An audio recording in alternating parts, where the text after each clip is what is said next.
चेहरे पर उनके आएगी खुशी और हो जाएंगी सारी शिकायतें गुम। अपने हीरे को पहनाइए हीरा और कहिए हीरा हो तुम। हीरे के गहनों की कीमत पर पाइए 20% तक की छूट। आज ही विजिट करें Tanishq jewellers, India motor circle, Ajmer, शिवतेरागू। अजमेर ज़िले के थाना कृष्णगंज में आज बाल मित्र कक्ष चाइल्ड फ्रेंडली रूम इसका उद्घाटन हुआ है। ये जो जे एक्ट के तहत जो प्रावधान है उसको मीट करने के लिए बनाया गया है। बड़ा ही कलरफुल रूम है, जैसे बच्चों के स्कूल में या बच्चों के किसी इंस्टीट्यूट में होता है।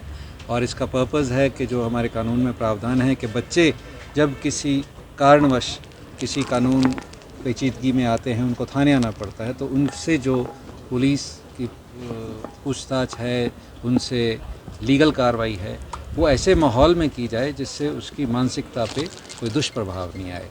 तो उसके लिए जहाँ पुलिस अधिकारी उन प्रावधानों का पालन करता है, उसके लिए एक ऐसा माहौल तैयार किया गया है, उसका बैठने का, उसका कमरा, उसका रुकने का, और आसपास जो उसकी दीवारों पे चित्र हैं या चार्ट्स हैं या उसकी एक्टिविटीज़ हैं, जब वो फ्री बैठे तो कुछ काम कर सके, तो ऐसा एक माहौल तैयार किया गया है। तो इसमें बचपन बचाओ आंदोलन, कैलाश सत्यार्थी फाउंडेशन, CWC अजमेर और किन्हीं NGOs सबका योगदान रहा है। हम सबके आभारी हैं।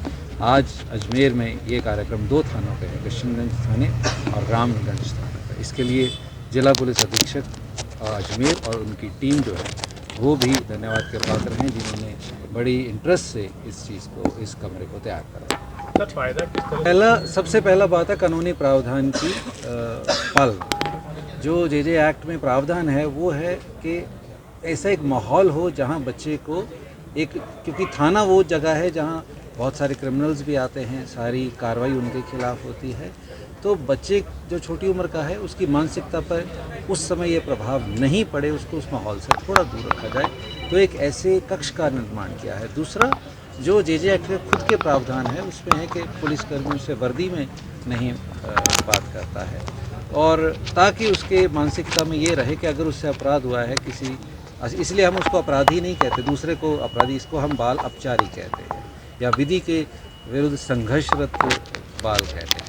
तो इन चीज़ों के प्रावधान को मीट करना है, तो इसलिए उसकी सोच पे पॉजिटिव इम्पैक्ट पड़ा।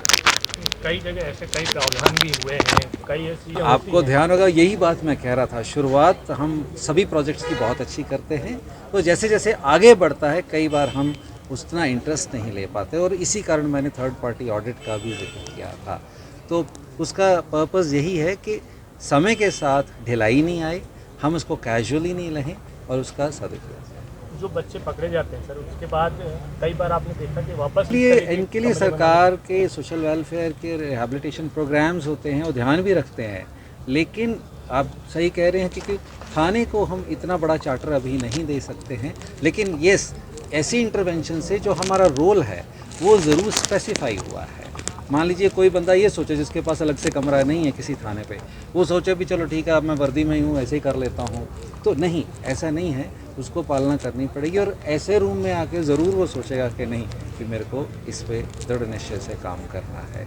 और जो आपने बात कही उसका दोबारा उस क्रिमिनल वर्ल्ड में एंट्री नहीं हो, इसके लिए एक कंबाइंड एफर्ट की ज़रूरत है विभिन्न विभागों के, और उसमें मैं आपको Ajmer police, Ajmer range police और राजस्थान पुलिस की तरफ से आश्वस्त करना चाहता हूं कि पुलिस अपनी भागीदारी उसमें बड़ी अच्छी तरह निभाएगी।